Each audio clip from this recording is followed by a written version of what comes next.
अस्सलाम वालेकुम। शराय दसूर से मैं हूं अब्दुल करीम सिद्दीकी और आप हैं QS के साथ, और मेरे साथ जनाब हसनात मलिक और नासिर इकबाल, दो सीनियर जर्नलिस्ट। अदालतों को कवर करते हुए नासिर साहब की तो सिल्वर जुबली होने वाली है, और हसनात साहब जो हैं वो भी 10-11 साल हो गए इनको भी। तो आज जो हम मुकदमा लेके, जिस मुकदमे की रूदाद लेके आपके सामने हाजिर हुए हैं, वो है 16,000 मुलाजमीन, सरकारी मुलाजमीन, जो जस्टिस मुशीर आलम साहब जब रिटायर हो रहे थे, जिस दिन 7 अगस्त को या 8 अगस्त को, उस दिन उन्होंने वो फैसला जारी किया, और उसमें sacked employees act 2000, rehabilitation of sacked employees act 2010, उसको काल आदम करार दे दिया। और उसका नतीजा ये निकला कि 16,000, जिनमें 7,000 भी थे, इंटेलिजेंस ब्यूरो के लोग भी थे, फेडरल गवर्नमेंट के मुख्तलिफ मुलाजमीन जो हैं, वो 16,000 ख़ानदान वो बेरोज़गार हुए। आज एक मौके पर जस्टिस काजी मोहम्मद अमीन ने ये भी रिमार्क्स दिए कि अपनी जेब से तो आप खैरात कर सकते हैं, लेकिन कौमी ख़जाने पर खैरात नहीं हो सकती है। बहरहाल जो अटॉर्नी जनरल फॉर पाकिस्तान थे, उनका भी यही मौक़िफ़ था कि ये क़ानूनी के साथ साथ इंसानी बहुत बड़ा मसला है, और उन्होंने बहुत सारी तजावीज़ जो हैं वो अदालत के रूबरू रखी कि ऑपरेशन ऑफ जजमेंट जो है वो मुशीर आलम साहब का, जिसके ऑथर जज वो दोनों जज साहबान भी हैं, जिसमें जस्टिस काजी मोहम्मद अमीन और जस्टिस अमीनुद्दीन शामिल हैं। तो जस्टिस उमर अता बंदयाल आज सरबराही कर रहे थे। अटॉर्नी जनरल और दीगर जो वकला हैं, उनकी अदालत ने फ़िलहाल ये इस्तदा इस बाइस के पहली हेयरिंग है, और इस पर हम नोटिस कर सकते हैं, अपने ही फैसले को सुप्रीम कोर्ट मुअत्तल करने पर आमादा नहीं है। तो आज की रूदात जो है वो उसका अहवाल करते हैं। गो के अदालत ने एक सिला रहमी में एक रिलीफ ज़रूर दिया है कि ऐसे मुलाजमीन जो बेरोज़गार तो हो चुके हैं और जिनको नोटिस मिल रहे हैं कि वो सरकारी रिहाइशगाहें खाली करें, ताहुक्म सानी अदालत ने हुकूमत को मना कर दिया है कि उनको उनके घरों से ना निकाला जाए। नासिर इकबाल साहब, आज की समात आपका क्या व्यू पॉइंट है? शुक्रिया कयूम साहब, आपने भी एक बात कही है ना कि चैरिटी नहीं दी जा सकती। चैरिटी देनी है तो अपनी पॉकेट से दी जाए, सरकारी ख़जाने से नहीं दी जा सकती। तो देखें, बात असल ये है कि आपने जो 16,000 मुलाजिम है ना, आप उनको के निकालेंगे तो उनकी जगह लोगों को अपॉइंट भी करेंगे। तो जब अपॉइंट करेंगे तो जो फिनेंशियल इम्पैक्ट है वो तो उतना ही आएगा ना। और तो ये चीज़ें कंसीडर करनी चाहिए। देखें, ये पार्लियामेंट का एक्ट है, पार्लियामेंट का बनाया हुआ एक्ट है ये। मतलब ये कोई आज इफ्तिखार गिलानी साहब ने एक बड़ी मज़े की बात की। उन्होंने कहा जिन लोगों को आपने भर्ती किया गया था ऑर्डिनेंस के ज़रिए, उनको तो आपने टच भी नहीं किया, और जो एक्ट ऑफ पार्लियामेंट के ज़रिए भर्ती की गई थे लोग, उनको आपने निकाल दिया है। ये कहाँ का इंसाफ है? और ये बड़ी बात है, क्योंकि ऑर्डिनेंस की लाइफ तो होती है 4 महीने, 120 दिन है, ठीक है। एक्ट ऑफ पार्लियामेंट जो है वो तो for all times to come है, अनलेस दूसरी पार्लियामेंट आके मेजॉरिटी के साथ उसको। लेकिन सुप्रीम कोर्ट भी तो कॉन्स्टिट्यूशनल कोर्ट है, उसने भी तो वायरिस देखनी है ना लॉ की, आया वो कानून और आइन के मुताबिक है कि नहीं है। देखें, वायरिस तो उसने देखनी है, लेकिन इसीलिए तो आज अटॉर्नी जनरल साहब ने कहा था कि ये मोर ऑन लीगल ग्राउंड नहीं है, मोर ऑन ह्यूमैनिटेरियन ग्राउंड है। इस पर जस्टिस उमर अता बंदयाल साहब ने भी एक बात की थी कि उसने कहा था आपकी हुकूमत ने पॉपुलर स्टैंड लिया है, ये लीगल कम ह्यूमैनिटेरियन ज़्यादा है, लेकिन ह्यूमैनिटेरियन एस्पेक्ट को देखना सुप्रीम कोर्ट का काम नहीं है, ये हुकूमतों का काम है। तो इसलिए हम इसकी पूरी हियरिंग सुनेंगे। उसके बाद चूँकि सस्पेंशन की रिक्वेस्ट थी, तो हम सस्पेंड उसको बाद में इसलिए ही करेंगे कि अपने ही कोर्ट का ऑर्डर, और फिर 2 ऑथर जज भी बैठे हैं, और हम उसको स्टे करते हैं तो ये मुनासिब नहीं है पहली हियरिंग में। इसलिए ये तय ये हुआ है कि 29 को डे टू डे हियरिंग शुरू होगी। उसमें उन लोगों को भी सुना जाएगा, क्योंकि अटॉर्नी जनरल का 2 पॉइंट बड़े वैलिड थे। उन्होंने कहा था कि उन्होंने आफ्ताब शेरपाव का केस एक साइट किया 1992 का, और भी डिफरेंट केसेस साइट किया, और उन्होंने ये कहा कि सुप्रीम कोर्ट की अपनी जजमेंट्स है जिसमें ये होल्ड हुआ है कि अगर अटॉर्नी जनरल को 27A rule order 27A order 1 के of the civil procedure code के तहत अगर नोटिस ना दिया जाए ना तो ये मैंडेटरी है, तो फिर हेयरिंग जो है वो मशकूक हो जाती है। सुप्रीम कोर्ट की अपनी जजमेंट है कि ये मैंडेटरी ऑब्लिगेशन है। हाँ। किसी भी कानून की आईनी हैसियत के ऊपर अगर फैसला देती है तो अटॉर्नी जनरल ऑफिस को सुनना ज़रूरी है, उसके बगैर समाज जो है वो उसकी लीगल लेकुना है। तो इस पे और फिर बिसाइड उन्होंने दूसरी बात भी की कि जो लोग अफेक्टेड हैं, जो 16,000 लोग हैं, उसको तो आपने सुना भी नहीं है। आपने सिर्फ उन लोगों को सुना है जिनकी सीनियरिटी इफेक्ट हो रही थी और वो आपके पास आए थे। तो ये ज़्यादती है। तो इस पे सुप्रीम कोर्ट ने कहा ठीक है, ये बात आपकी, उन्होंने ऑर्डर भी सारा और लिखवाया भी है, उनके जो कंटेंशंस थे, और यही कहा है कि ठीक है हम उनको भी नोटिस देते हैं जिनको जो 16,000 है, लेकिन विद एक शर्त है कि सब ना आ जाएं, क्योंकि ये फिर उन्होंने लफ्ज़ इस्तेमाल किया सुनामी। उन्होंने कहा फिर ये सुनामी होगी। ये आप कोई सीनियर, आप वैसे नासिर साहब जो भी इफेक्टेड है, आप वो सुनामी बने या महासुनामी बने, वो जो इफेक्टेड है उनका राइट तो है ना। तो उन्होंने उसको बेसिकली यही कहा है कि एक कोई सीनियर वकील या चंद सीनियर वकील को सारे लोग मिलके वो अपना काउंसिल बना लें, हम उनको सुनेंगे, और फिर ये भी कहा है कि आप अपने सिनॉप्सिस दें और उसमें आउटलाइन करें तमाम इश्यूज़, ताकि हम उसको फोकस करके, और इस हवाले से जितनी भी सीपीज आती हैं या दरखास्तें हैं वो सबको क्लब भी करने का उसको क्लब किया जाए, क्योंकि इसमें अटॉर्नी जनरल साहब के आज उन्होंने जो फ़ाइट की है वो अच्छी फ़ाइट की है मेरे नज़र में।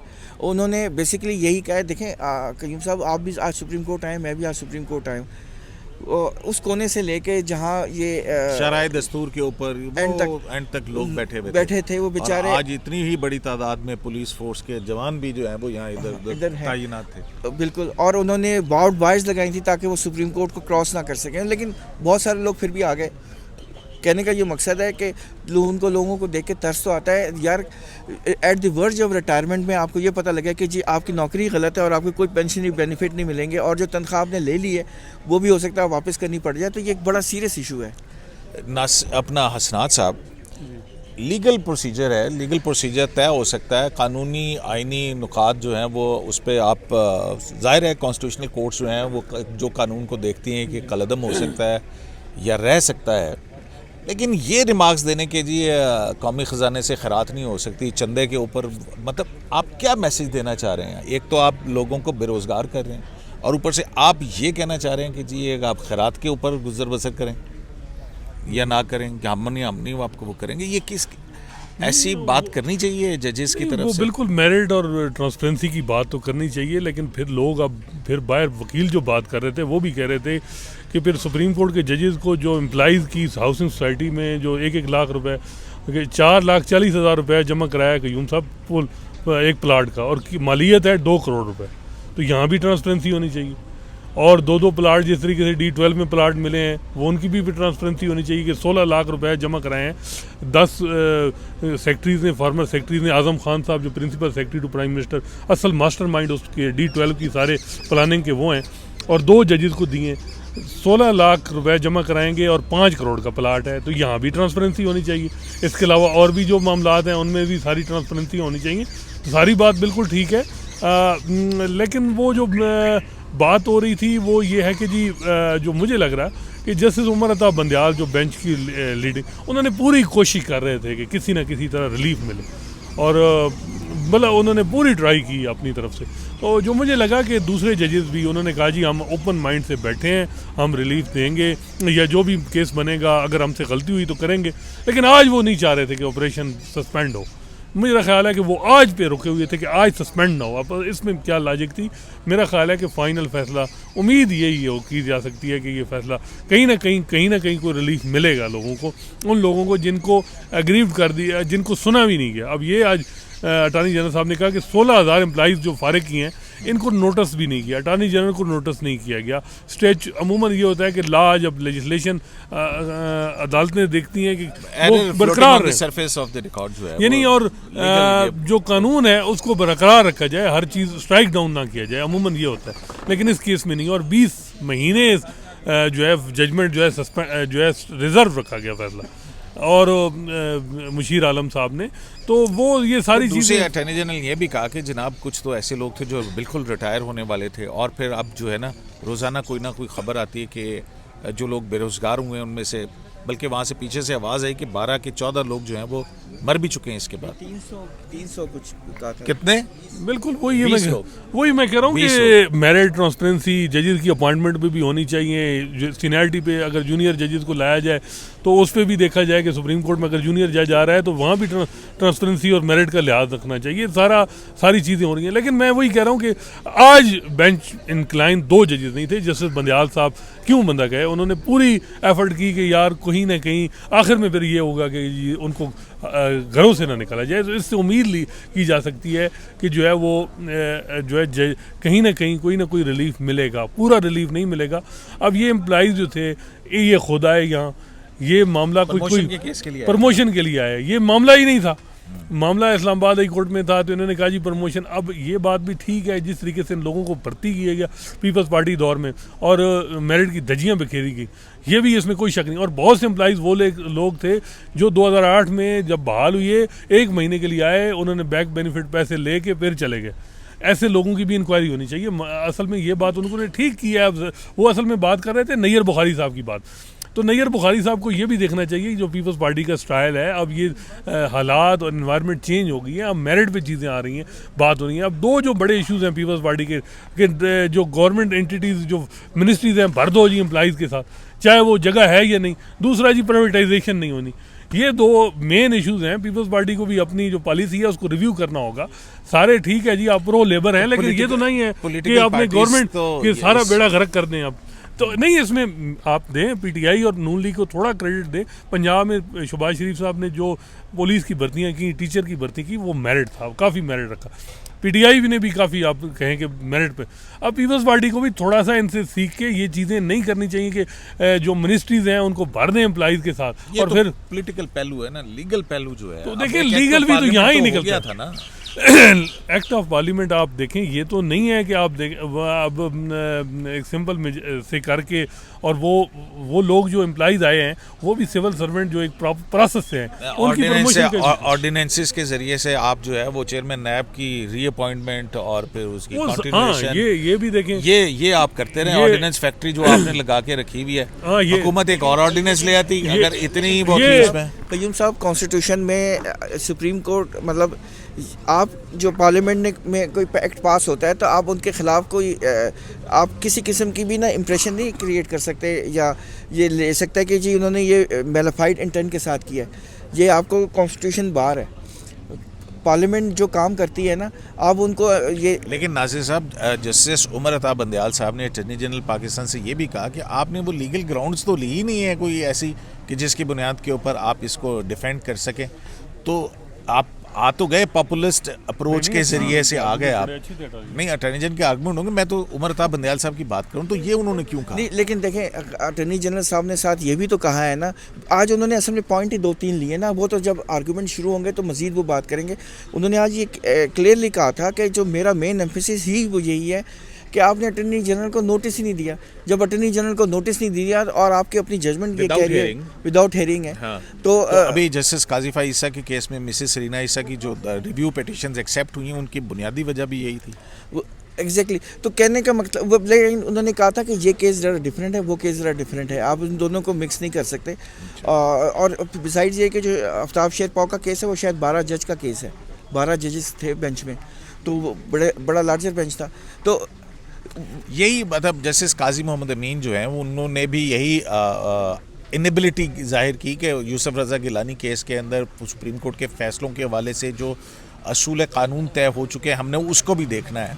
लेकिन बाज़ इसका मतलब देखें, जो काजी अमीन साहब की जो ऑब्जर्वेशन है उसका ये मतलब नहीं है कि वो रिलीफ नहीं देना चाहते। नहीं, उन्होंने कहा तो है कि हम ओपन माइंड से बैठेंगे, ओपन हार्ट और ओपन माइंड से बैठेंगे, अपनी गलती हुई तो तस्लीम करेंगे। अगर ये हाई कोर्ट का ऑर्डर होता ना तो वो आज सस्पेंड हो सकता था, लेकिन ये सुप्रीम कोर्ट का अपना की जजमेंट है ना, तो अब सुप्रीम कोर्ट की अपनी जजमेंट को एक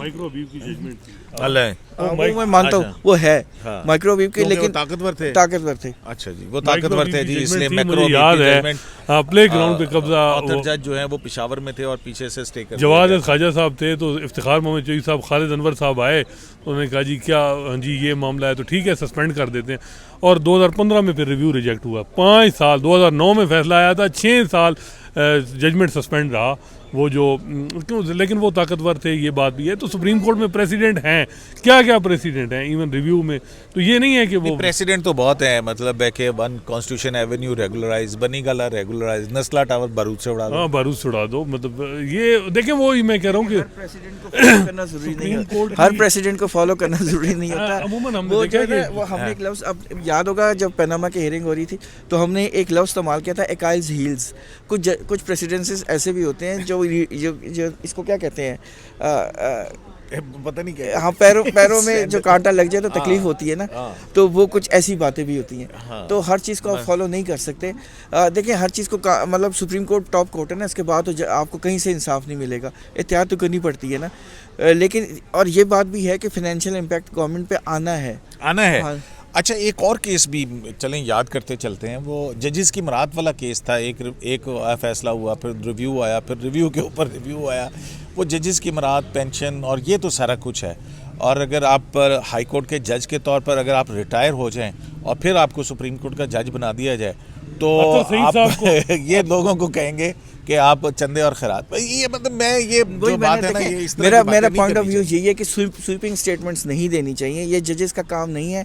आप केस को सुने, मुकम्मल सुने, आप मौका दें, उसके बाद आपका जो दिल चाहे फैसला दें, लेकिन इस तरह के ऑब्जर्वेशंस ना दें। लोगों का दिल दुखता है। पहले बेरोजगार, हाँ, और फिर वो बेचारे धूप, सुबह से महंगाई इस कदर बढ़ चुकी हो, सुबह से धूप, बेघर आप होने वाले हो, तो उस पे आपको ताने और तशनी भी सुने। उसमें ये भी बताया गया कि बहुत सारे स्कूल टीचर्स हैं, स्कूल्स बंद हो गए हैं, बच्चों की शादियां रुक गई हैं, इस तरह के बहुत सारे ट्रेजेडीज हैं। छोटी छोटी बात नहीं है। वो एक कराची के जज थे, उनको वो रिटायर्ड सिंध हाई कोर्ट में रिटायर हुए, फिर उनको सुप्रीम कोर्ट लाया गया। तो वो जो उनको पेंशन की मराहत, आजकल सुना है कि सुपीरियर जुडिशरी का जज अगर रिटायर हो तो उसको 6-7 करोड़ बल्कि ज़्यादा मिलता है जो पेंशन की मद में। वो लिया, फिर सुप्रीम कोर्ट में आए, सुप्रीम कोर्ट में फिर रिटायर हो गया 3 साल बाद, और पता नहीं यहाँ से भी पैसे मिले होंगे। तो ऐसी बहुत सी मिसालें हैं। इसके अलावा भी बहुत कुछ है जो चीज़ें अब हैं। वो मैं अब क्या करूं कि मेरिट भी बिल्कुल ठीक है, सुप्रीम कोर्ट को मेरिट, और जज हाई कोर्ट से रिटायर हो गया तो वो रिटायरमेंट बेनिफिट्स लिए होंगे उन्होंने, और फिर जब फिर ये पॉइंट हो गया तो अब वो बीइंग सुप्रीम कोर्ट जज के वो तो लेंगे। हम हमेशा पार्लियामेंट को सपोर्ट करते हैं, लेकिन अगर ऐसे कानून आएंगे जिस तरह चेयरमैन नैब को एक्सटेंशन के लिए एक आदमी के लिए कानून आ रहा है, ऑर्डिनेंस आ रहा है, प्रोसिक्यूटर जनरल नैब को उनको एक्सटेंड करने के लिए एक आदमी के लिए, तो ऐसी लेजिस्लेशन तो फिर कैसे जब मतलब उसको जस्टिफाई किया जाए। चलें, उनके SN Pakistan supreme court bar association वो तो आ गई है तैयारी करके, और वो कह रहे हैं कि हमने ड्राफ्ट भी कर लिया है चेयरमैन नैब की उसको चैलेंज करने के हवाले से। तो नाज़िर साहब, फिर मतलब समाअत जो है वो 29 नवंबर तक के लिए मुलतवी कर दी गई है, और उस समाअत में गो के आज वकला की तरफ से और अटॉर्नी जनरल पाकिस्तान की तरफ से बहुत दलाइल दिए गए, बहुत कोशिश की गई कि किसी तरह से ये जो फ़ैसला है जस्टिस मुशीर आलम का अपनी रिटायरमेंट के मौके के ऊपर 20 माह रिज़र्व करने के बाद और फिर उसमें हुकूमत को भी नोटिस नहीं किया गया।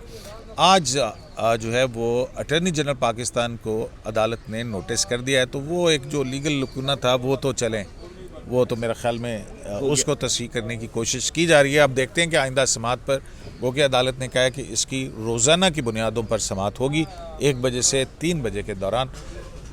शराय दस्तूर से अब्दुल करीम सिद्दीकी को AQS लाइव से इजाज़त दीजिए। लाने के बाद